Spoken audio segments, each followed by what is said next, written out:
apostila.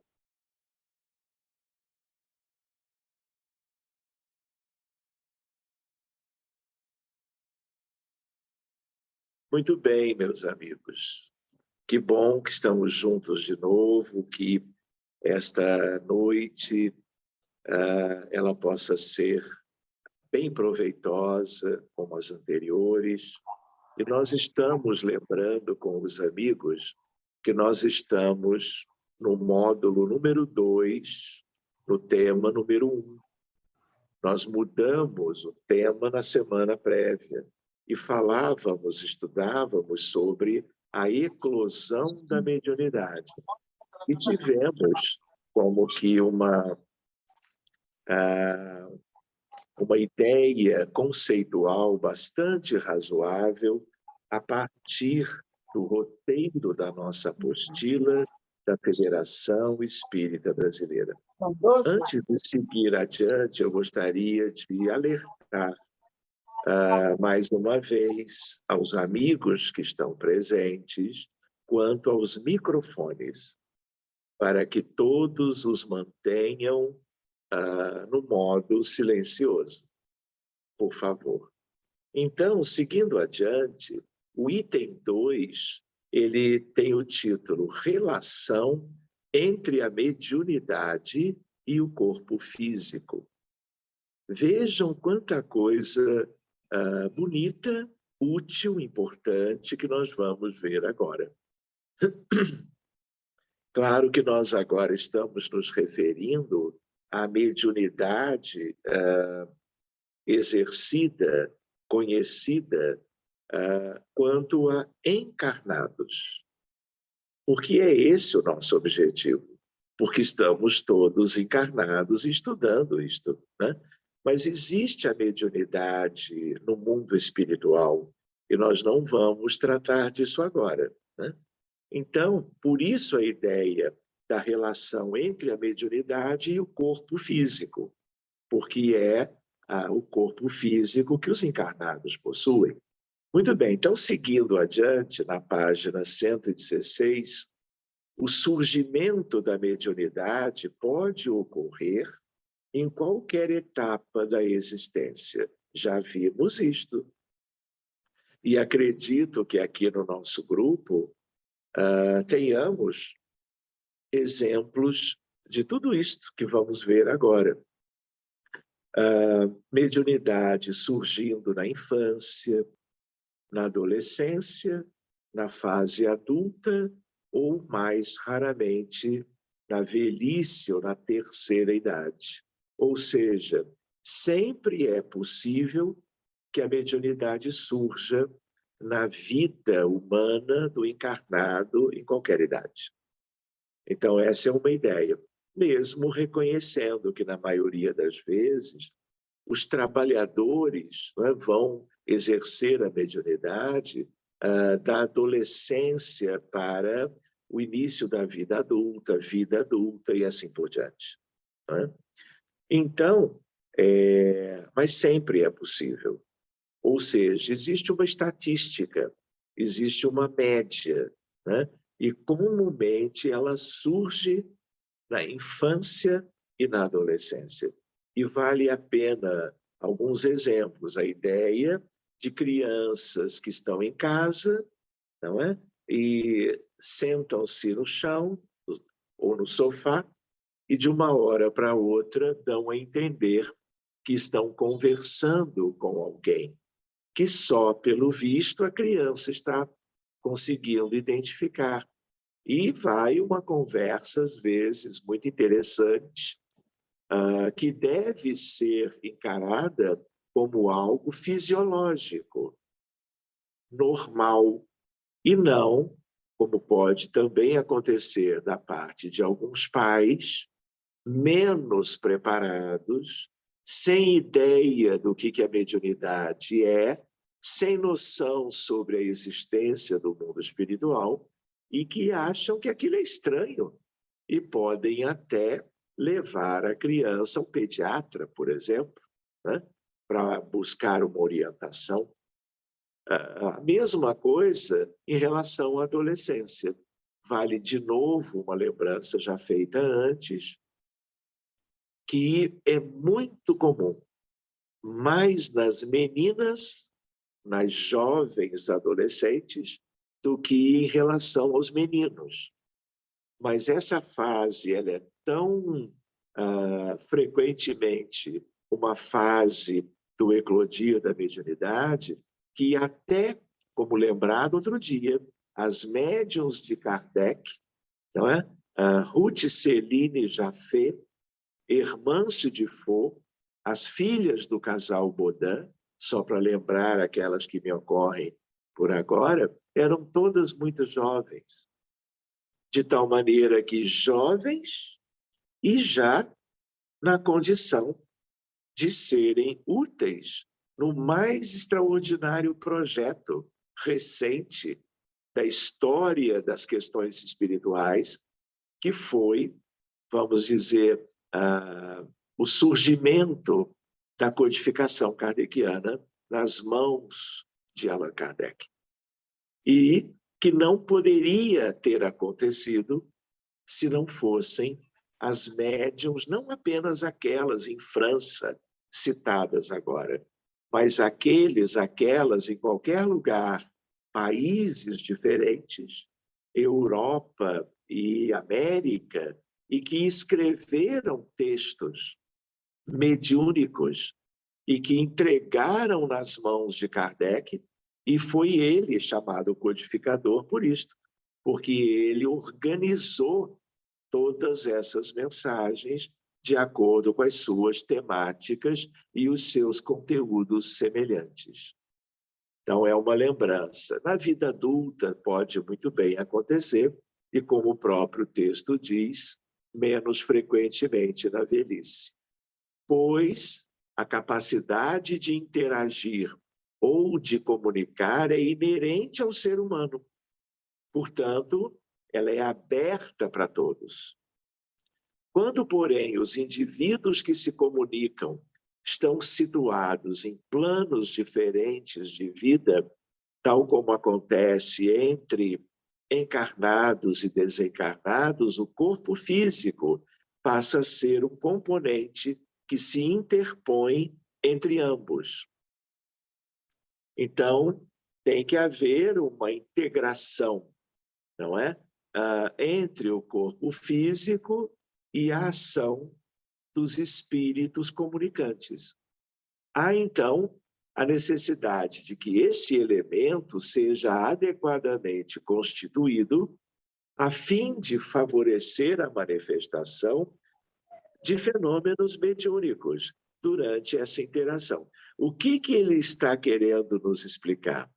Que não é qualquer um com qualquer tipo de organização biológica, especialmente, fundamentalmente, cerebral, que vai ser uma organização propícia à mediunidade. Então, essa é uma questão interessante, porque nós poderíamos pensar que a mediunidade é uma questão espiritual. Claro que é também, mas o exercício, a atividade, a realidade do fato mediúnico humano, não é? Depende da organização, da estrutura cerebral relacionada a que nós possamos, um médium qualquer, escrever, falar, enxergar, caminhar num ambiente qualquer, vamos dizer, mediunizado. Então, precisa dessa estrutura.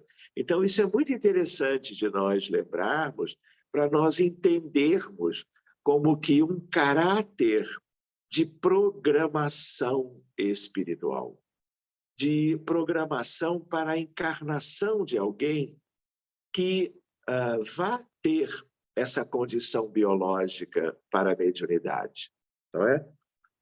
Quanto ao que mais se deseja, a mediunidade exercida de maneira caritativa em favor da iluminação da humanidade, dos benefícios para o mundo todo. E, por conseguinte, benefícios para o próprio médium, que, aliás, é o principal, muitas vezes, beneficiado daquela sua atividade para a qual ele precisa ter uma estrutura. Por isso, aliás, é comum nós lembrarmos que, às vezes, a avó tem mediunidade, a mãe, filha desta avó, também, ou o pai, a neta ou a bisneta ou bisneto poderão ter facilidade para a eclosão, para o desenvolvimento e para o trabalho mediúnico. Por quê? Porque há uma questão biológica. E as questões biológicas, elas têm como que uma relação muito grande com a questão genética familiar.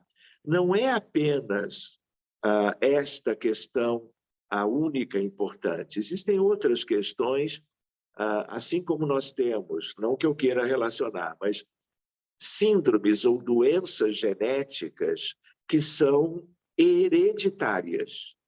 Mas existem outras que são mutagênicas, que os pais não têm, mas houve uma mutação durante o desenvolvimento embrionário e a criança vai nascer com isto ou com aquilo.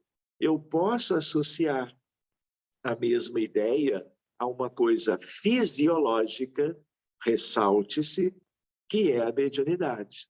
Por quê? Porque pode haver também, quando a herança não é facilitadora, pode haver uma manipulação positiva dos benfeitores com vistas à programação daquela pessoa, independente das tendências biológicas da família.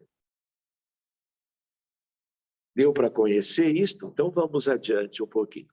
É uma ideia interessante para nós.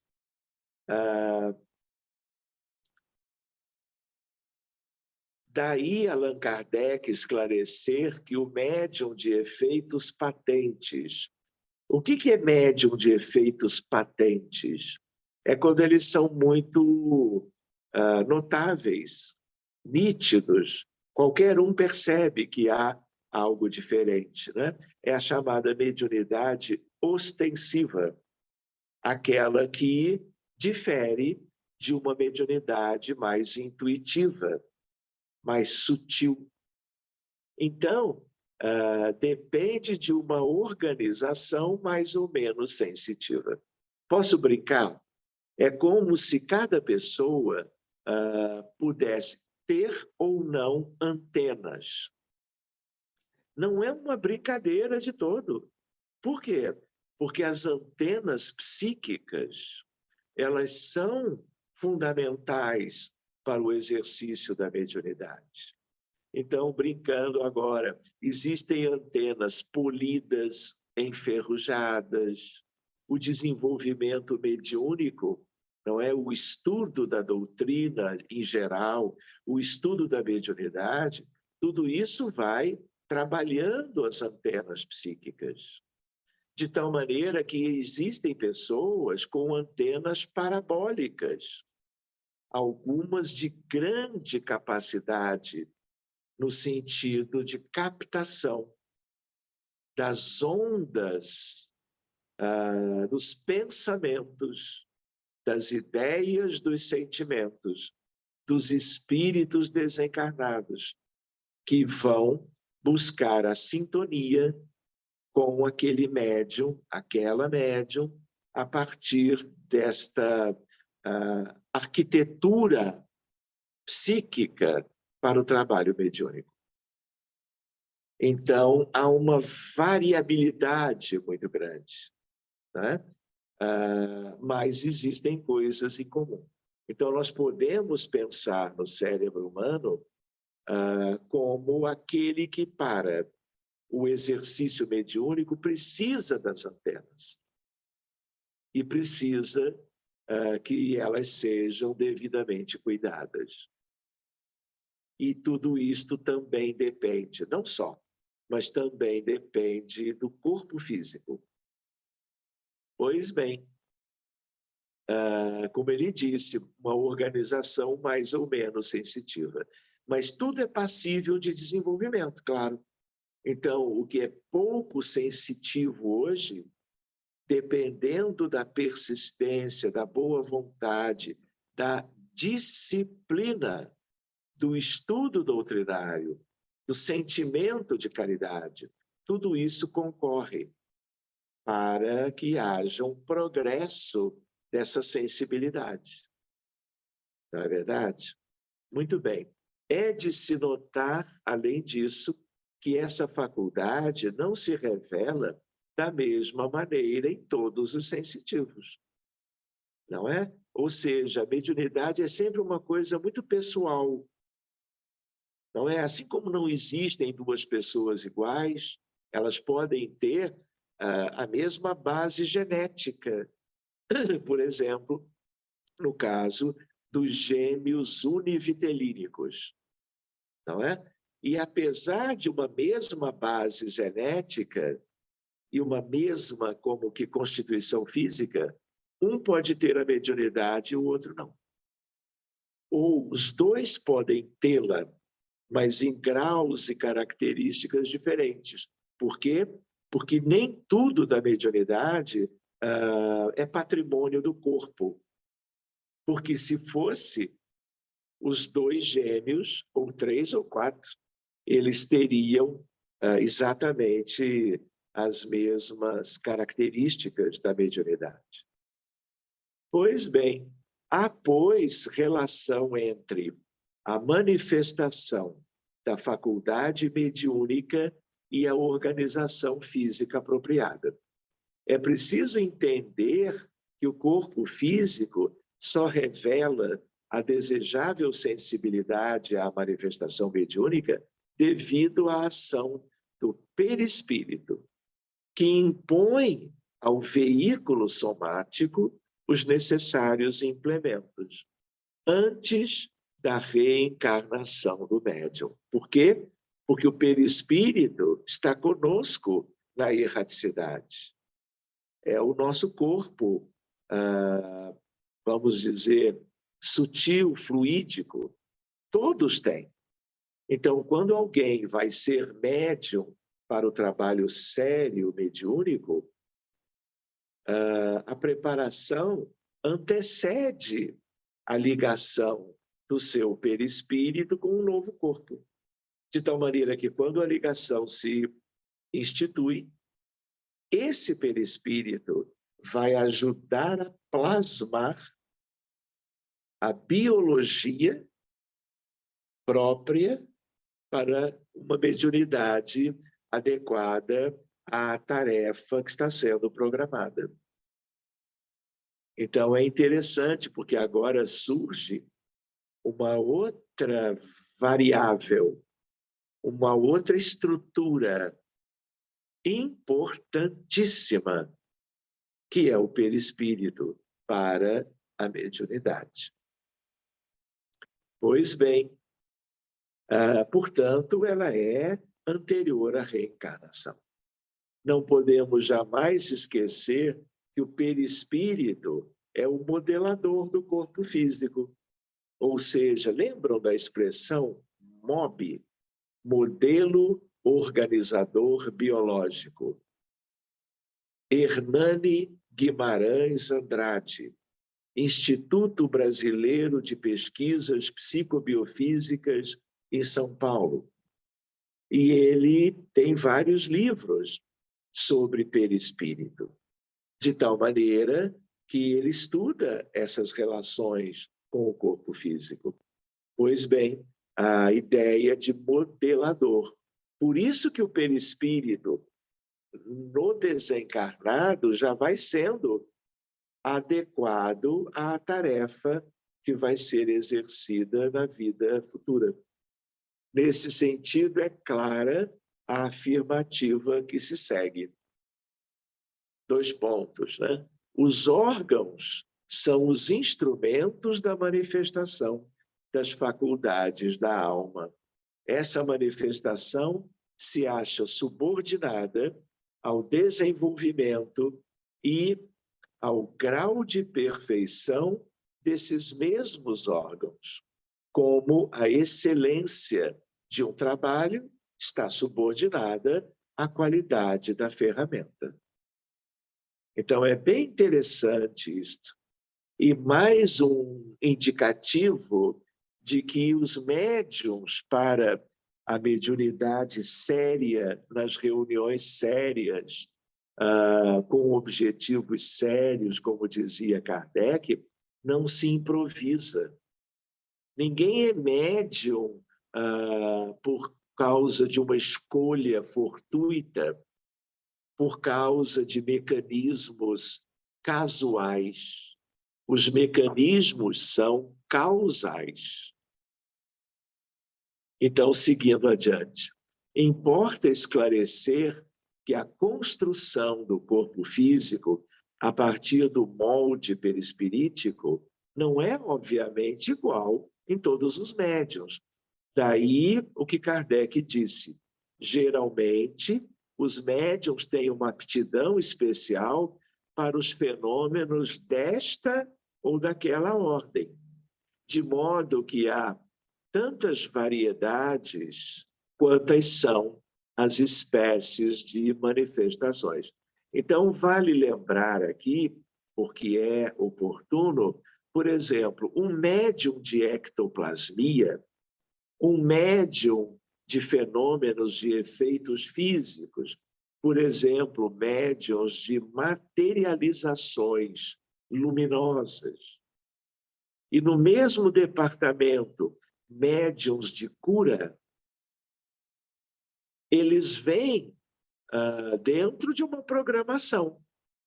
E, por causa disso, a estrutura do perispírito e do corpo físico e da relação entre esses dois componentes, ela é preparada de véspera para aquela finalidade.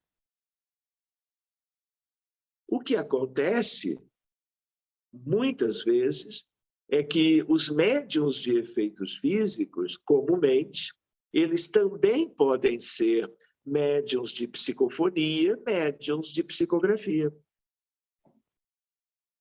Mas nós podemos encontrar médiuns que são aqueles para a escrita, mas eles não têm formação, porque não tem programa para tal, para mediunidades ostensivas, do tipo das materializações, que, aliás, são uma expressão mediúnica incomum, mas belíssima, que é aquela relacionada à ectoplasmia e aos fenômenos que Allan Kardec estudou no livro dos médiuns e que ele chamou de mediunidade de cura.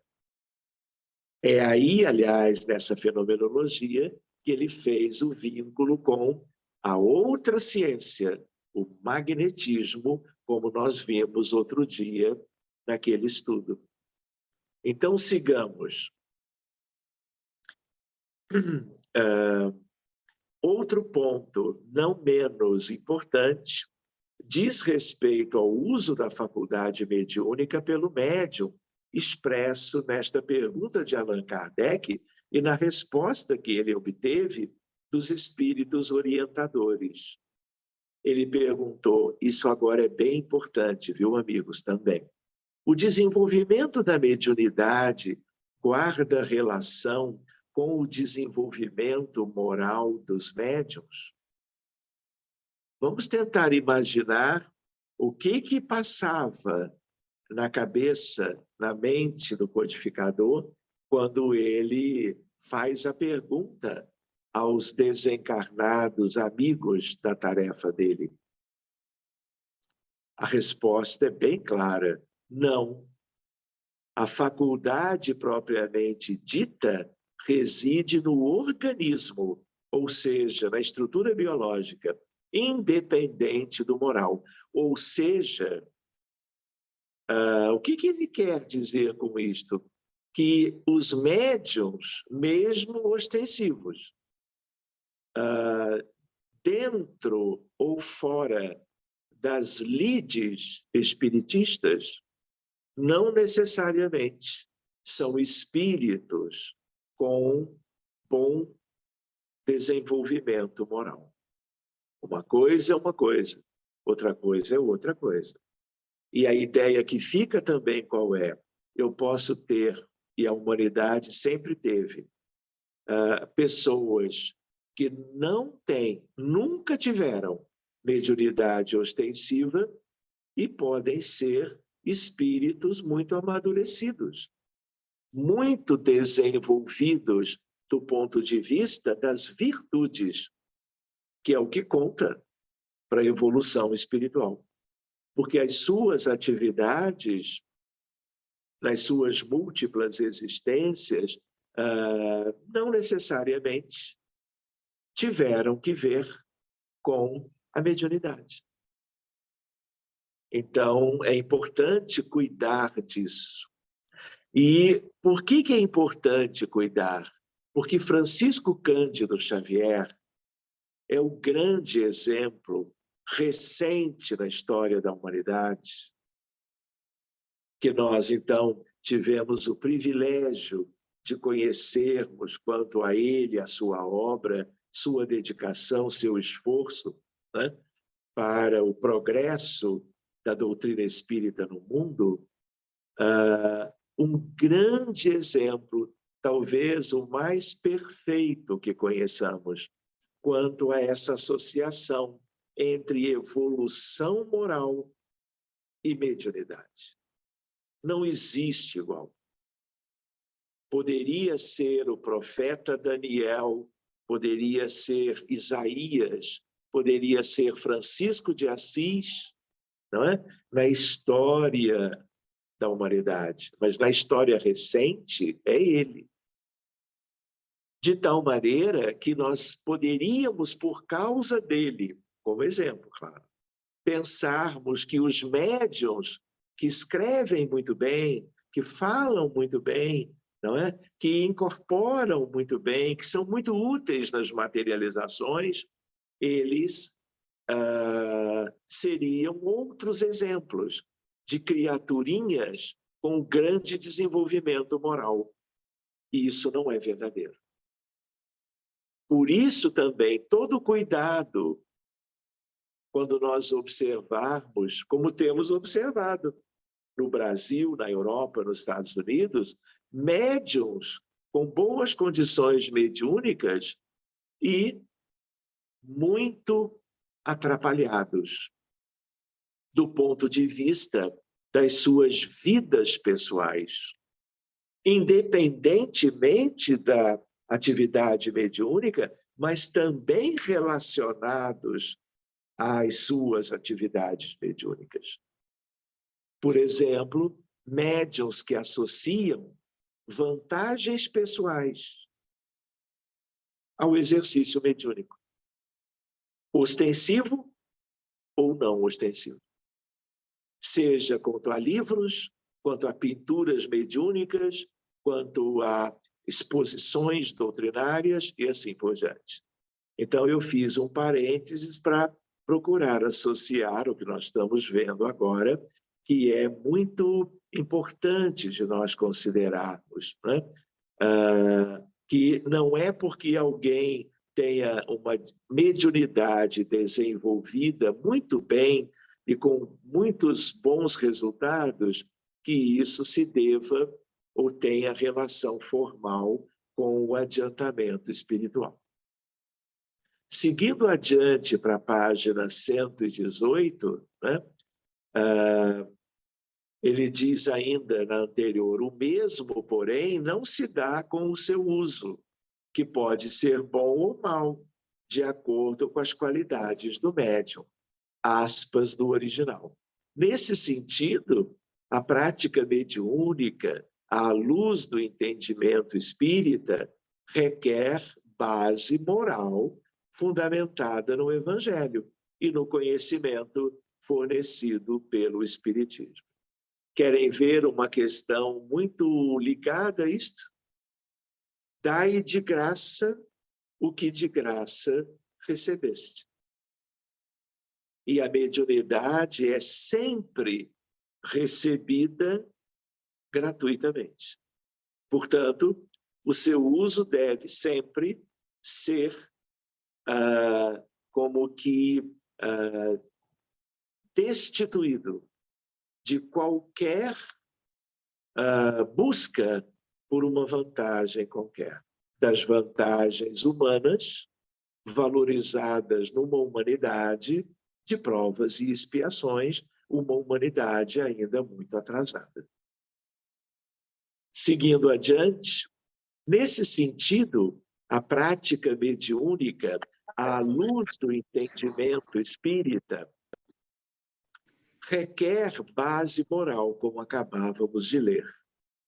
Por isso, não é, que como a mediunidade pode também ser exercida em grupos ou instituições não espíritas, se nessas instituições não houver um estudo sobre esses aspectos, mesmo que não necessariamente através dos livros espíritas, nós teremos como que uma chance maior de, no exercício ao longo dos anos, os médiuns encontrarem dificuldades, muitas vezes criadas por eles próprios, pelo desconhecimento dessas questões que o Espiritismo procura desde quando ele começou, há 165 anos atrás, data da publicação da primeira edição de O Livro dos Espíritos, de tal maneira que é importante valorizarmos esses estudos e essas questões para que o médium, seja ele qual for, onde for, ele tenha a melhor base possível. Conforme o grau antes, é comum, quando do surgimento da mediunidade, ocorrerem distúrbios físicos e psicológicos. Vocês lembram que eu contei da vez anterior o caso de Letícia, que morava perto de Genebra, e que nós conversamos porque ela desenvolveu um quadro que, pela psiquiatria da época e daquele lugar na Suíça, foi um quadro considerado de uma esquizofrenia em fase inicial. E não era, a coisa foi muito bem conduzida e ela não sofreu tanto por causa do eclodir da sua mediunidade. Sofreu um pouco, porque ela enxergava espíritos como que com uma aparência ameaçadora quanto a ela, né? Tanto nos sonhos quanto em algumas ocasiões do dia. Durou um período curto, porque tudo aconteceu e as coisas foram bem conduzidas. E foi um período que não gerou tanto sofrimento, mas ela viveu alguns dias, semanas, com muitas dificuldades. Os pais também. Mas isso passou, como eu disse da outra vez, ela se tornou uma pessoa muito consciente, preparada, trabalhadora, devotada e assim por diante. Distúrbios físicos, por quê? Porque existem eclodires mediúnicos um pouco distantes ainda da atividade espírita, que logo acabam sendo referenciados para o atendimento fraterno, o acolhimento fraterno da casa espírita, porque logo alguém percebe que tem alguma coisa espiritual estranha naquelas manifestações, né?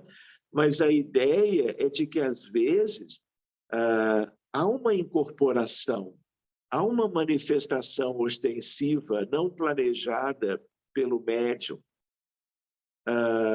e aí podem haver sintomas físicos desagradáveis, porque nem todos os espíritos que vão se manifestar são espíritos preparados, como vamos ver aqui.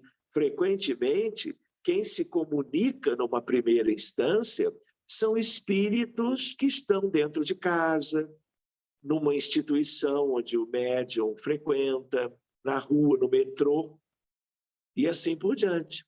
E aí, seja a vidência, seja a mera sintonia com desconforto, né?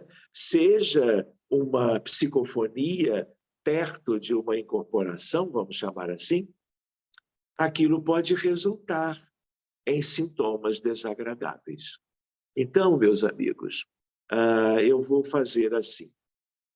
Eu vou interromper nesse ponto, nós vamos retomá-lo na semana que vem, na página 118, estamos mais ou menos na metade dela, e eu vou convidar os amigos que desejarem que possam fazer alguma pergunta, trazer alguma observação. Vamos usar alguns minutinhos, então, para isto. Sintam-se à vontade, com vocês a palavra, se desejarem. Doutor Sérgio, está me ouvindo? Estou ouvindo, Renata. Eu tenho uma dúvida, assim, que calhou perfeitamente no nosso assunto. E era uma dúvida que eu gostaria de levar aí pessoalmente, e não sabia que a gente chegaria nesse ponto de estudo. A minha mediunidade teve início, eu tinha por volta de 6 anos, certo? E eu comecei com mediunidade visual. Eu via bastante, mas não ouvia e mais nada. Eu só via e conseguia identificar. Com o passar dos anos, essa mediunidade ela foi crescendo. Aí que eu tenha recordação assim nítida, acho que com uns 15 anos, ela ficou bem forte, digamos, e eu conseguia ver e ouvir as comunicações. A entidade aparecia e a gente fazia comunicação telepática. Nesse período em que isso ficou bem forte, eu apresentei um quadro de fibromialgia. E era de um jeito assim que eu não conseguia carregar uma sacolinha de supermercado com 1 quilo de arroz e 1 quilo de feijão. Sentia muita dor mesmo. E aí, tudo bem. Comecei a fazer o tratamento médico, o tratamento espiritual e continuei caminhando aí nessa jornada do desenvolvimento mediúnico, sempre lendo muito, estudando muito e frequentando o centro, porque eu sempre gostei da minha mediunidade, não foi uma coisa que me pegou e, você vai ter que ir, não, eu sempre gostei muito, sempre procurei conhecer e entender melhor aquilo que acontecia. O que eu percebi, quando eu fiz mais ou menos uns 25, 26 anos, essa visão, ela acalmou mais. Antigamente, para o senhor ter uma ideia, qualquer entidade que passasse, que tivesse só de passagem, para mim era visível. Hoje, não. Apenas se ela quiser ser vista. Sabe? Renata, Oi. deixa eu te perguntar, qual é a sua dúvida? A minha dúvida é a seguinte: por que com esses 25 anos, essa mediunidade acalmou mais, e hoje, com 40, eu sou mais de comunicação intuitiva, de incorporação, mais pouco, mas a intuitiva foi quem se sobressaiu, enquanto a visual e a... Deixa eu ver como é que eu vou explicar. E a de sonhos se acalmou mais. E hoje eu fiquei mais com a intuitiva. Existe uma explicação para isso no decorrer aí dessa... que veio quando criança e hoje adulta, já mãe de filhos. Renata, a mediunidade, em geral, quando surge na infância, e ela frequentemente surge na infância, ela vai ter, ao longo dos anos, um desenvolvimento que depende de alguns fatores para cada pessoa. Há um Uhum, quê de pessoal, de individual nesse uhum, desenvolvimento. Depende de quem é cada um, depende do planejamento para o uso da sensibilidade para uma determinada tarefa de acordo com uma programação. Então, a uhum. coisa boa também é que, geralmente, quem tem uma mediunidade cedo, dependendo de como as coisas caminharem, a pessoa poderá ter mais de uma condição dos tipos habituais de sensibilidade mediúnica. Agora, qual Isso, que vai prevalecer numa época ou noutra depende de cada um. Depende de um entendi. bom encaminhamento, depende do estudo da boa vontade, depende da vontade de ajudar, não é? Com o esclarecimento que cada um possa ter quanto à sua sensibilidade. Então, existe um leque de Uhum, variáveis. Você tem os seus, outro uhum. tem. Então, essa é uma história, né, que justifica por que aconteceram modos diferentes. Você chama de atenuou, abrandou, outra que prevaleceu, é a tua condição. O que mais Entendi. interessa agora é que você tenha aprendido com todo esse histórico, que você Uhum. saiba que você tem o potencial e que você, se já começou, ótimo. Se não começou, que você use a mediunidade que você tem hoje, leve-a ao melhor desenvolvimento numa instituição espírita séria e Isso, vá já faz. exercer a caridade. Isso, Isso é que importa. certo. Quanto à fibromialgia, é uma questão kármica, é uma Uhum, questão espiritual. Mas esse é uhum. assunto que você pode conversar comigo no privado. Joia. Tá certo, meu querido. Muito obrigada. Obrigado a você, porque o que você trouxe faz sentido com o estudo de hoje e pode trazer reflexões para nós todos. Nós que te agradecemos. Muito bem. Alguém mais? Sérgio, então, pegando o gancho da Renata, então, nós todos viemos, quer dizer, os médiuns já têm uma predisposição orgânica criada pelo perispírito, mas o que desencadeia, em que momento desencadeia, é a programação que a gente tem. A gente vem com os recursos e no momento certo isso vai se desenvolver, é isso?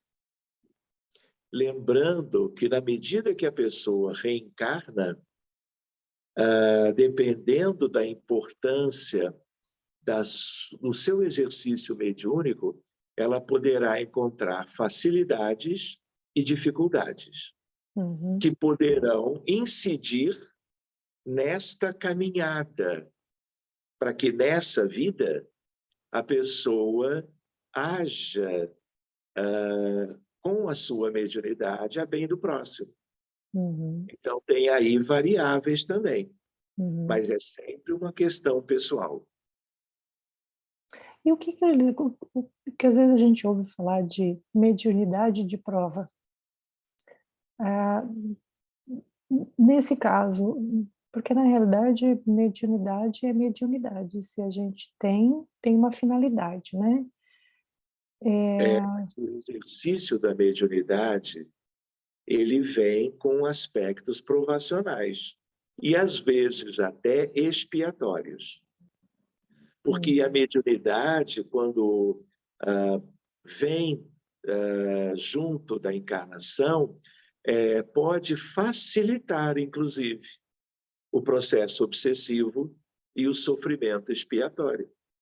uhum, Até que, por orientação, por misericórdia, a pessoa encontre o rumo para o exercício mediúnico. Por hum, isso que algumas pessoas têm dificuldades quando estão interagindo com espíritos. até que as coisas sejam providenciadas para colocar nos trilhos o planejamento que fora feito antes. Então, mediunidade de prova é quando a mediunidade vai também ser um elemento de prova. Você ganha um tesouro com vistas à evolução daquele que traz o tesouro consigo. Mas o que cada um vai fazer com esse tesouro é uma decisão pessoal. E dependendo, isso é uma prova. Você quer trabalhar em favor das pessoas necessitadas, você tem o tesouro. Mas se você não fizer o que você tinha como planejamento, você vai perder. E diante da prova, você viverá a estagnação. Quando a mediunidade vinha para ser o tesouro para a sua evolução. Então, é natural que no mundo de provas e expiações, a mediunidade também, haja vista o que é o mundo espiritual da Terra, haja vista o que são as nossas dificuldades, que tudo isso esteja relacionado. Por isso, o Evangelho de Jesus. Por isso, além do livro dos médiuns, além do livro dos espíritos, a preocupação de Kardec e dos espíritos superiores de que o Sermão da Montanha, a síntese cósmica do Evangelho, fosse trabalhada capítulo por capítulo para a humanidade como um todo, para os espíritas de um modo geral e para os médiuns. Porque aquilo é a bússola quanto à melhor conduta para a melhor utilização da mediunidade. Faz todo sentido. Obrigada, Sérgio. De nada. Num caso extremo, viu, Janete? Mediunidade de prova é quando ela é uma facilidade, por exemplo, para uma doença mental, que dure muitos anos, que traga muito constrangimento, sofrimento para a pessoa, para a família. Então, é uma mediunidade intrínseca, que faz parte da psicopatologia. Mas aí é um outro departamento que nós podemos examinar de outra vez. Entraria também, no caso, aquele jovem que Jesus encontrou, que ele O o livrou. lunático. Isso. O lunático, com certeza. Tanto é que na narrativa dizia-se, somos legião, ora ele era levado ao fogo, ora ele era levado à água e assim por diante. Muito bem, Janete, obrigado. Obrigada. Meus amigos, como agora já são minutinhos depois das 8 horas, e como na semana que vem nós vamos continuar esse tema até o finalzinho do capítulo, quem ainda tenha alguma questão, algum aspecto para ver, anote e traga para nós para a semana próxima. Tá bem? Estão sempre convidados a isto. Então, meus amigos, eu vou como que interromper a gravação.